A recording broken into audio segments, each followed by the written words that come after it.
Cette dernière séquence découle naturellement de l'état des lieux et du témoignage réalisé par Jean-Sébastien. L'idée est d'entrer maintenant encore plus au cœur du sujet et également de vous laisser un espace de parole et de questionnement.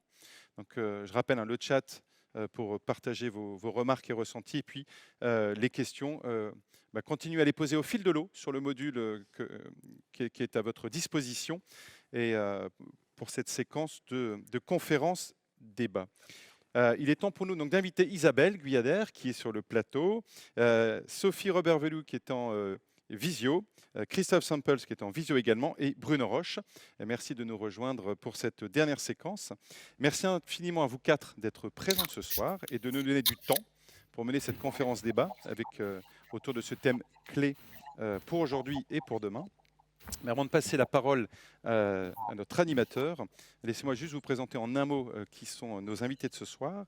Donc Isabelle est directrice du développement durable chez Decathlon, mais également vice-présidente d'Act & Fact depuis le début de l'aventure. Sophie est directrice générale opération dermocosmétique des laboratoires Expanscience et Mustela. Christophe est le cofondateur et directeur général de Lumia, expert de nouveaux modèles économiques. Et enfin, Bruno est fondateur et dirigeant de IOM, Economics of Mutuality. Jean-Sébastien, je te passe le badge de maître de cérémonie. Rebonjour à tous, merci d'être restés avec nous pour ce moment d'échange avec nos intervenants. Je me permets de poser le fait qu'on va se tutoyer, voilà, et donc les intervenants se tutoieront certainement entre eux aussi, signe d'échange simple et authentique comme on a l'habitude de le faire dans nos entreprises. Alors le titre de la convention, vous l'avez vu, trajectoire 1,5 degré, quels modèles économiques compatibles avec les limites planétaires. J'ai pu définir tout à l'heure très brièvement ce qu'était un modèle économique et vous pourrez en prendre pleine connaissance en lisant l'état des lieux. Mais on parle aussi du coup de trajectoire 1,5 degré, on parle aussi parfois de modèles soutenables. Isabelle, en introduction de cette table ronde, est-ce que tu peux nous en dire un petit peu plus ? Bien sûr, Jean-Sébastien, il y a déjà beaucoup de choses qui ont été dites par rapport à ça. Je replanterai le décor en ce qui concerne les accords de Paris en 2015 qui ont défini finalement un cadre pour que la Terre reste habitable. On parle souvent de protéger la planète, protéger l'environnement. Il ne faut pas oublier que ce qu'on veut protéger avant tout, c'est le vivant et en particulier la vie humaine. Et donc, cette trajectoire 1,5 degré, elle définit la limite au-delà de laquelle les conditions climatiques que l'on vivra, que ce soit au travers des événements extrêmes comme les cyclones, les inondations, les feux de forêt, ou bien la hausse des niveaux de la mer ou la hausse des températures dans certaines régions, ces événements-là rendront environ un quart de la Terre inhabitable. Et donc, une fois qu'on a compris ça, on a compris qu'il ne s'agit pas tant de protéger la planète que de parler de soutenabilité. Et d'ailleurs, la soutenabilité, c'est l'exacte traduction du terme sustainability. C'est la raison pour laquelle moi, je préfère qu'on utilise ce terme au terme RSE, parce que je trouve que c'est beaucoup plus impactant et c'est beaucoup plus significatif de ce qu'on veut faire. Et donc, par contre, pour faire les liens entre les accords de Paris et nos entreprises, c'est parfois difficile. Quelle est la mécanique derrière ça? Et pour ça, on doit s'adosser à une organisation qui est référente sur le sujet, qui s'appelle Science Based Target Initiative, et qui étudie les objectifs qui sont proposés par les entreprises et qui en valide la compatibilité avec les limites planétaires. Donc nous, on a redéposé un objectif cette année qui a été validé. Pour autant, on sait que c'est extrêmement ambitieux et on sait que éco-concevoir même 100% de nos produits, ça sera insuffisant si on continue à parler de modèles d'affaires autour des volumes et autour des quantités. Il faut qu'on commence à faire pivoter notre logique en repartant d'une évolution du business model. Et moi, on se dit avec l'équipe chez Decathlon qu'il faut plus tant parler de transition environnementale que de transition du business dans le cadre des limites planétaires. Ouais, très clair, très clair. Ça replante très bien, ça plante très bien le décor de notre sujet. Alors ces nouveaux enjeux, effectivement, percutent, tu l'as dit, de plein fouet les modèles actuels qui n'ont pas été conçus pour les gérer. De manière globale, je me tourne vers Bruno. À quels risques vont faire face nos entreprises dans les années à venir? On parle bien d'années, de la décennie qui arrive. Bonsoir, bonjour à tout le monde et merci pour cette introduction, Isabelle. La transition vers un nouveau modèle économique est à mes yeux indispensable parce que, en fait, quand on enseigne l'économie à l'université ou dans les écoles de commerce, on dit toujours que l'économie, c'est la gestion de la rareté. Et aujourd'hui, on a à gérer des nouvelles formes de rareté. Il y a 50 ans, le capital financier était rare, par exemple, mais les ressources naturelles étaient surabondantes. Aujourd'hui, c'est vraiment le contraire. Et donc, du coup, on a devant ces nouvelles formes de rareté et aussi d'abondance qu'on a à gérer collectivement, rareté de ressources naturelles, rareté de prospérité commune et surabondance de capitaux financiers.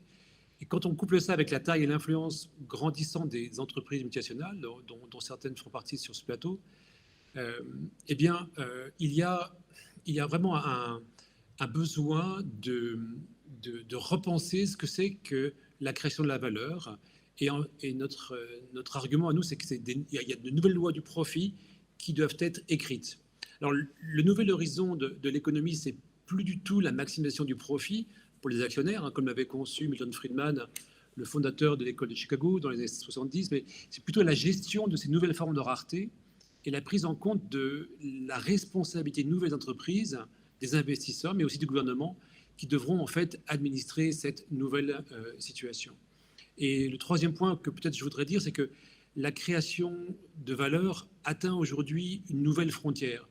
Les externalités d'hier, que les entreprises ont largement contribué à créer, constituent en fait le risque d'aujourd'hui et les pertes ou les profits de demain. Et donc les stratégies que les entreprises, les investisseurs et le gouvernement vont mettre en place aujourd'hui pour répondre à ces questions et à ces enjeux déterminera la création de valeur de demain et donc la pérennité des entreprises. C'est plus une question secondaire, c'est plus quelque chose qu'on doit considérer comme quelque chose à faire en plus du business model d'aujourd'hui. Ça suppose une transformation fondamentale de la manière dont on crée de la valeur et la manière que les entreprises sont en train de faire face à ce qu'on appelle la transformation digitale. Et les entreprises qui ne le feront pas vont finalement s'affaiblir et disparaître. Les entreprises qui n'embrasseront pas cette notion de la révolution, de la raison d'être, comme on dit, ou des nouvelles lois du profit, eh bien, seront aussi amenées à décroître et à disparaître. Très clair. Merci Bruno. Peut-être tout à l'heure, nous reparlerons et j'aimerais que tu précises concrètement aussi dans les 10 années à venir comment justement peut-être les normes fiscales, les normes européennes, voire mondiales sont en train de s'organiser et qui de fait, à un moment donné, pour protéger tout simplement l'humanité et le vivant, mettront la pression aux entreprises pour qu'elles puissent changer. Mais juste avant ça, de manière très concrète, Sophie, est-ce que tu peux nous illustrer ça en nous disant ce qui est mis en place chez Expansience pour traduire dans vos stratégies les éléments dont on vient de parler? Ouais, merci. Bonsoir à tous. En fait, ce qui est intéressant, c'est que je pense que on est parti de la notion de responsabilité au départ. Et c'est vrai que les boîtes commencent en général en partant de cette responsabilité. Sur Mustela notamment, c'est une marque qui existe depuis 1950 et qui s'occupe du soin de la peau des nouveau-nés. Donc la notion de responsabilité, c'était un peu la base obligatoire, en tout cas sur les notions de santé, sécurité. Et on peut dater nos premiers passages à l'acte sur la responsabilité par la signature du Pacte des Nations Unies en 2004. Et puis ensuite, on a commencé à travailler sur la démarche d'offres plus responsables. Mais je suis d'accord avec ce que disait Bruno, finalement, c'est pas suffisant. Donc on a été sur de l'éco-conception de nos produits, la naturalisation des formules, on a travaillé sur des filières d'approvisionnement responsables. Néanmoins, c'était pas suffisant parce qu'on était encore dans une démarche de réduction des impacts négatifs. Et de là à dire que notre modèle était soutenable dans les années 2010-2015, c'était clairement non. Alors, ce qu'on s'est dit, c'est qu'en fait, on s'adresse quand même à des cibles qui veulent avoir un enfant. Et avoir un enfant, c'est quand même mettre beaucoup d'espoir dans demain, dans le futur. Et comme les parents, on s'est dit que dans notre raison d'être, il fallait vraiment intégrer cette notion qu'aujourd'hui ne doit pas compromettre demain. Parce que les enfants vont grandir dans cet univers, dans cet environnement, et que pour les parents, c'était un peu de notre responsabilité de trouver une activité qui trouve sa place dans un futur souhaitable et qui garantisse une empreinte bien plus radicalement légère que ce qu'on avait pu faire avant.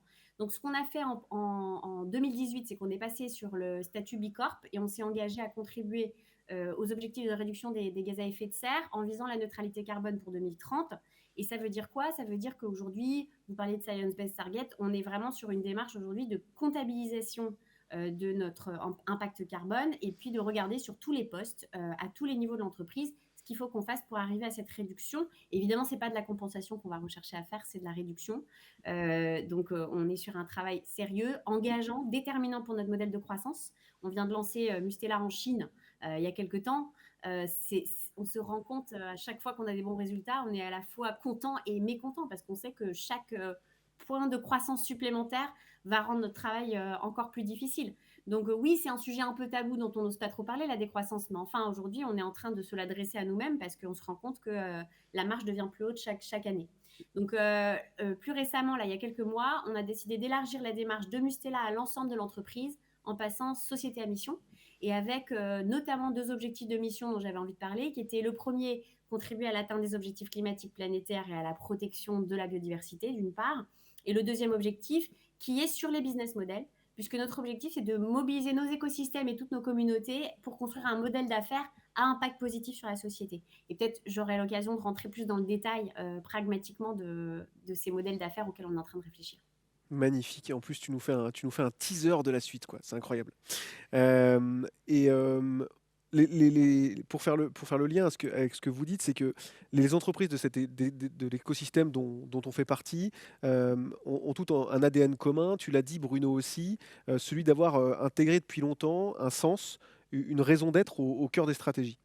La question, et je vais me tourner vers Christophe, c'est qu'aujourd'hui, est-ce que le modèle économique nous permet vraiment à cette entreprise d'être alignée avec leur raison d'être? Est-ce que tu peux nous partager ton point de vue, Christophe, sur ce sujet? Absolument. Bonjour à toutes et à tous. Alors, la raison d'être est un outil absolument central dans la transformation des organisations. Il est un peu piégeux aussi parfois. Alors, la raison d'être, d'abord, c'est quoi? C'est la raison profonde pour laquelle une entreprise existe au regard de ses parties prenantes d'abord, le client en tête, mais pas seulement. C'est aussi le caractère d'utilité de la contribution que l'entreprise génère au monde. Alors, je disais, c'est un outil potentiellement piégeux quand il est considéré comme un outil marketing ou de communication, parce que très souvent, il se vide de sa substance et il ne constitue pas sa pleine puissance, à savoir un outil de pilotage de la transformation stratégique.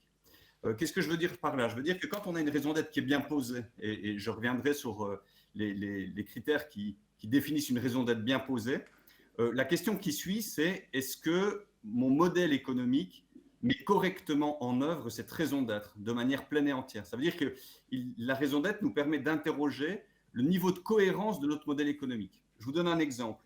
Prenons le cas d'un constructeur automobile. Quelle est la raison d'être d'un constructeur comme Peugeot?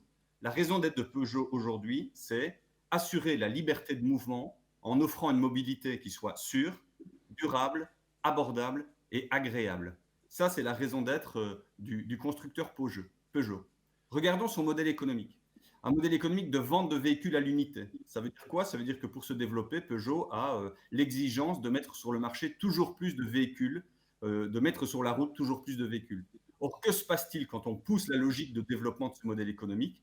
À force de mettre toujours plus de véhicules sur la route, on crée de l'immobilité, on crée de la congestion, soit l'exact inverse de cette raison d'être. Donc, ça veut dire que quand on a fait un effort de poser une raison d'être et quand on évalue la capacité du modèle économique à traduire cette raison d'être, on peut déjà avoir un premier niveau d'évaluation de la qualité de ce qu'on fait. Alors, on a de plus en plus d'entreprises aujourd'hui qui posent des raisons d'être. La question, c'est est-ce que cette raison d'être, elle est bien posée? Et aujourd'hui, une raison d'être, pour qu'elle soit bien posée, elle doit intégrer des principes, alors que certains appellent des principes éthiques, que certains appellent des principes d'ordre supérieur. Il y en a 2, prendre soin des humains, prendre soin de la planète. Et quand on dit ça, quand on intègre ces exigences-là à la raison d'être, on mesure combien la mise en cohérence du modèle économique avec cette raison d'être est extrêmement compliquée. Parce que si je prends l'exemple de prendre soin de la planète, aujourd'hui, il ne s'agit pas de réduire nos impacts négatifs. Si je vous dis il faut prendre soin de nos enfants, on ne va pas moins mal les éduquer. On va chercher à bien les éduquer. On va chercher à créer pour eux les conditions d'élévation, d'émancipation, de capacité à développer de la confiance en eux-mêmes, en la vie. Et donc, ça veut dire qu'il va s'agir de créer des impacts positifs sur les écosystèmes, sur la société. Et là, forcément, dès qu'on est dans un modèle économique volumique qui cherche à mettre en marché et qui assoit son développement sur l'augmentation permanente des volumes, eux-mêmes adossés à une augmentation permanente de consommation de ressources, de consommation d'énergie, de mobilisation d'espace, d'emprise sur les milieux, ben, on est forcément dans une impasse. Donc, le message clé, c'est la raison d'être, c'est d'abord une boussole permettant de repenser le modèle économique d'une entreprise. Et j'aurai l'occasion plus tard de vous donner des exemples beaucoup plus concrets sur le rôle que cette raison d'être peut jouer dans cette trajectoire de transformation. Merci beaucoup Christophe pour cet exemple. On y reviendra juste après. Bruno, je sais que ce sujet te tient à cœur aussi. Est-ce que tu veux faire un petit complément? Oui, la raison d'être, Christophe l'a bien développé, c'est avant tout un outil stratégique. C'est quelque chose qui va permettre à l'entreprise de définir sa stratégie, de définir en fait les frontières également de son écosystème dans lequel elle peut fonctionner et créer de la valeur. Et nous, au travers, on a identifié dans nos recherches, en particulier quand j'étais encore chez Mars et aussi quand on a beaucoup travaillé ça avec Oxford, il y a 3 types effectivement de raisons d'être. Des raisons d'être qui sont très descriptives, qui décrivent en fait ce qu'on fait. Et, voilà. Et il y a des raisons d'être qui sont plus orientées sur les valeurs, comment on fait les choses. Et puis il y a une 3e catégorie de raisons d'être qui est de dire, c'est régler le problème de quelqu'un d'autre. Et c'est en quelque sorte, c'est ce qu'on a observé dans nos recherches, c'est que les entreprises qui se dotent de cette raison d'être, qui est en quelque sorte de créer plutôt que de... donc l'entreprise n'a pas pour vocation à maximiser son profit. Voilà. L'entreprise a vocation à maximiser des solutions profitables et à grande échelle pour des problèmes sociaux et environnementaux et ne pas créer du profit en créant des problèmes. C'est un changement sémantique important. C'est-à-dire qu'aujourd'hui, beaucoup d'entreprises créent du profit en créant des problèmes, ce qu'on appelle des externalités négatives. Mais les entreprises qui se donnent une raison d'être en disant « non, ma raison d'être, c'est de créer du profit à grande échelle, en réglant un problème social et environnemental qui est pertinent par rapport à mon histoire, mes valeurs, ma culture », ce qu'on observe, c'est que les entreprises qui sont dans cette catégorie de raison d'être, non seulement, naturellement, ont un impact social, environnemental supérieur, mais aussi sont supérieures en termes de croissance et en termes de résilience. Donc c'est là qu'on voit qu'il y a la raison d'être, quand elle est bien définie, et quand elle est définie de cette manière-là, elle peut être un puissant moteur de croissance, de résilience et d'impact. Donc c'est ce que j'appelle en fait la différence qu'il y a entre, c'est la question que tu me posais, la différence entre d'entreprises responsables et d'entreprises à mission ou purposeful en anglais. L'entreprise responsable, c'est une entreprise qui veulent garder leur business model actuel et qui, à la périphérie de leur activité, font des activités qui sont bonnes pour l'environnement et la société, mais qui malheureusement n'ont pas une grande échelle et du coup créent un double problème. Le premier problème, c'est que elle crée une forme de schizophrénie interne dans l'entreprise, c'est-à-dire c'est un peu le principe des indulgences du XVIe siècle qui a donné lieu à on s'achète le droit de pécher, entre guillemets, on se rachète. Et donc, ça crée une forme de mauvais alignement dans l'entreprise. Mais surtout, elle crée, moi, ce que j'appelle un peu, ce qu'on appelle des phénomènes de pyramide de Ponzi dans du développement durable. C'est-à-dire que l'entreprise, pour cela, accompagne ces stratégies de RSE avec des engagements, en général pour des questions de réputation ou des questions d'image. Et en général, comme elles n'arrivent pas généralement pas à atteindre leurs objectifs, elles font des objectifs encore plus grands pour cacher en quelque sorte l'objectif suivant. Et on assiste à une forme de pyramide de Ponzi, exactement comme en finance, où finalement ça sape la confiance que les entreprises authentiques veulent faire dans la transformation de leur business model. Donc, c'est là que le 3e point, peut-être pour répondre à ta question, c'est que là, encore, la définition du profit est très importante. Le profit, c'est une convention. Okay, le profit, c'est vraiment quelque chose qu'on peut définir, surtout quand c'est un modèle de comptabilité analytique. Et là, pour retrouver cet alignement entre guillemets, entre la raison d'être, les comportements et le profit, il y a valeur à repenser la notion du profit. Et c'est pour ça que nous, dans nos recherches, dans nos travaux, aussi, d'ailleurs, on fait ça avec des entreprises de l'AFM comme Leroy Merlin et bientôt Decathlon, on propose une nouvelle définition du mode de construction du profit qui permet en fait de définir exactement quelle est la création de valeur qui a été réalisée dans l'entreprise et qui internalise à la fois les externalités négatives, parce qu'il y en a, mais qui aussi internalise des externalités positives, parce qu'il y en a, et que finalement cette nouvelle notion de profit qu'on peut définir pour nous-mêmes est un puissant élément à la fois d'alignement avec la raison d'être, mais également un puissant élément d'allocation des ressources et du capital financier en particulier vers les interventions qui seront à la fois performantes d'un point de vue économique et financier, mais aussi avec de l'impact social et environnemental. C'est la raison pour laquelle cette question de la raison d'être doit être gérée et internalisée par les équipes financières. Très clair. Et ça répondra d'ailleurs peut-être en partie aux questions dont on a eu tout à l'heure sur la capacité d'investir, les montants et pourquoi cette lecture plus financière du modèle permettra certainement ces investissements. Alors Bruno parlait d'entreprises authentiques, du coup je me retourne vers Sophie. Chez Expanscience, du coup comment travaillez-vous ce sujet d'alignement ? Avec la raison d'être, nous, notre raison d'être, elle a été construite comme ça. Alors, tu me diras, Christophe, si c'est bon, si ça passe tes fourches codines.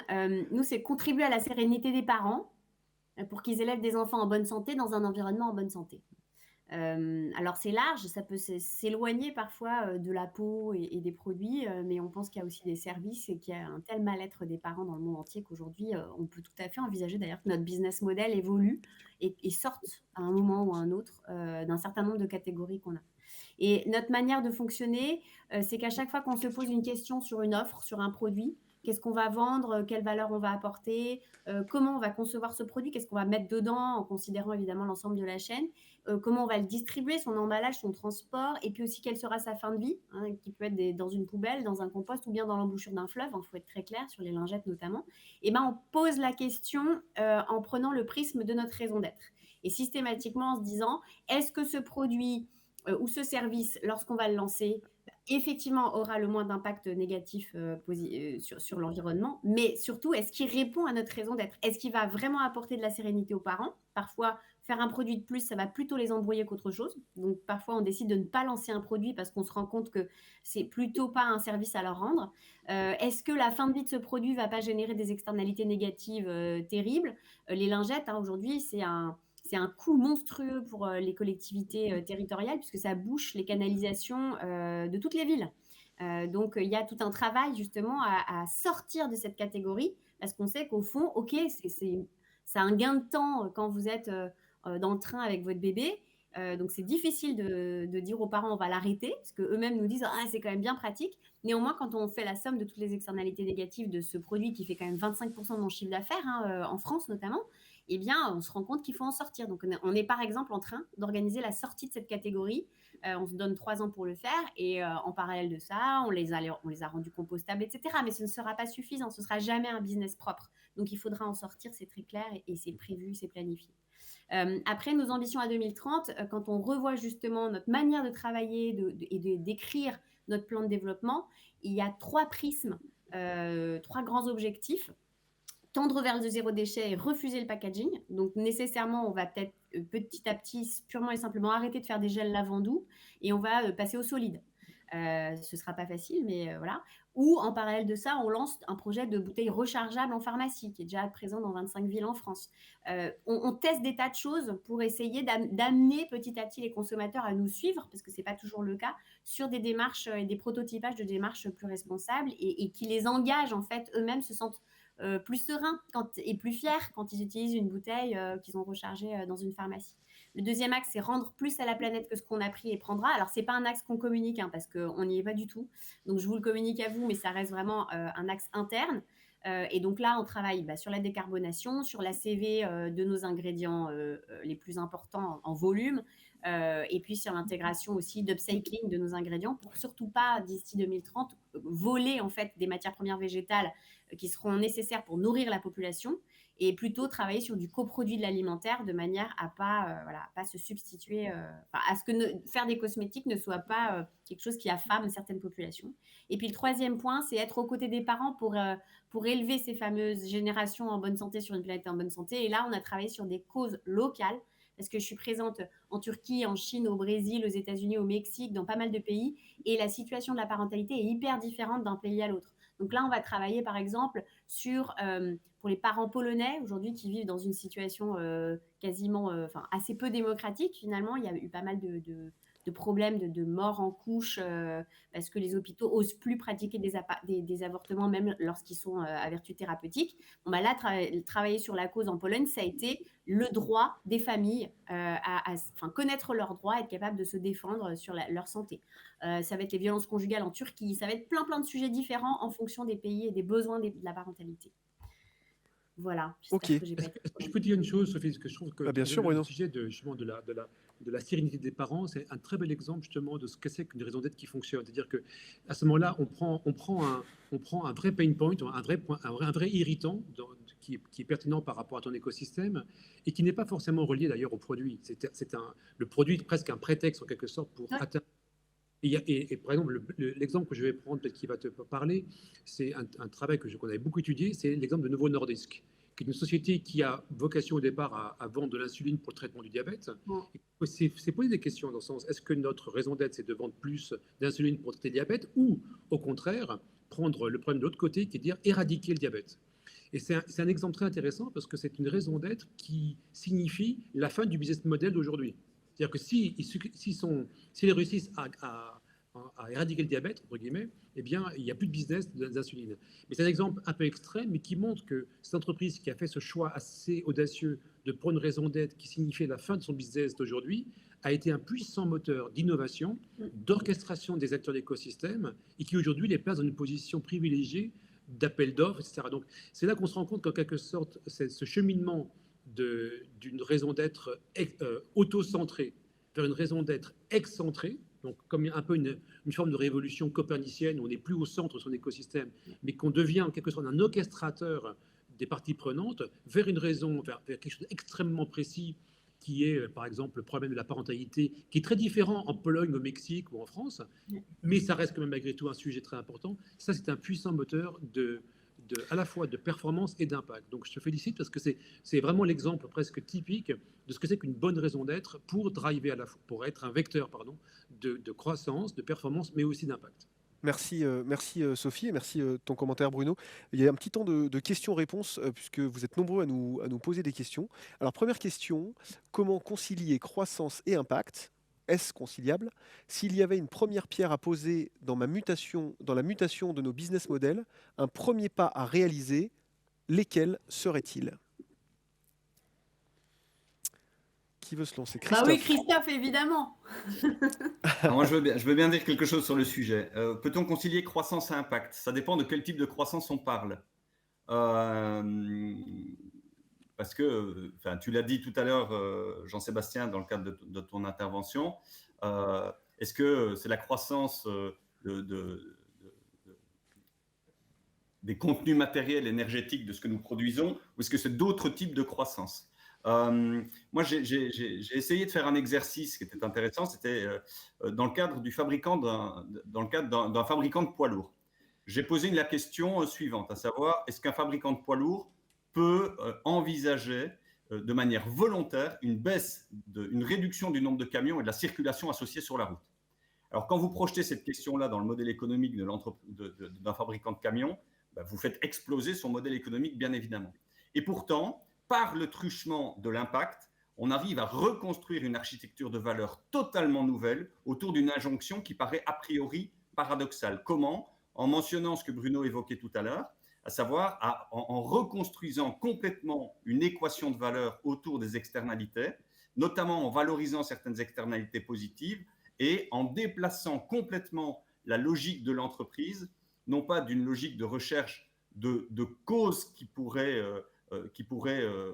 procéder à une problématique donnée, mais plutôt en projetant l'entreprise sur les conséquences positives d'une réalité nouvelle qui adviendrait, à savoir, imaginons que demain, je parviens effectivement à réduire de manière volontaire le nombre de camions sur la route et la circulation associée. Quels sont les impacts positifs que cela traduit ? Et on voit que ça génère un ensemble d'impacts positifs extrêmement importants, dont une partie peut être convertie en nouvelles sources de valeur. Et c'est en travaillant sur la conquête de ces impacts positifs qu'on reconstruit une architecture de valeur et qu'on reviabilise un modèle économique dans une injonction qui, au départ, semblait être paradoxale. Donc ça, c'est vraiment un élément qui est très, très pertinent pour repenser des modèles économiques. Merci Christophe. Peut-être Peut-être je dire un mot de plus pour Oui, vas-y, un Bruno. exemple très concret de ce que tu viens de dire, Christophe.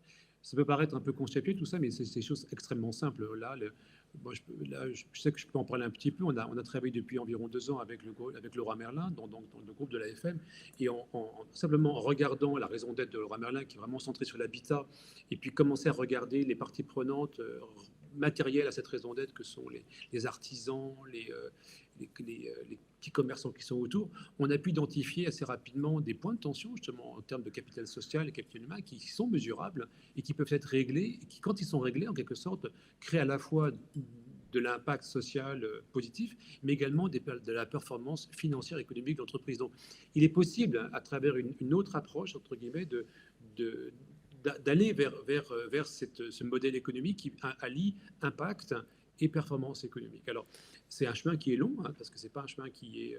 ça demande aussi pas mal d'humilité, parce que ça demande aussi une remise en question, ça demande un décentrage de soi-même, ce qui est probablement le plus difficile à faire, mais c'est possible, et on voit bien, en fait, que de toute façon, on n'a pas tellement le choix, parce que si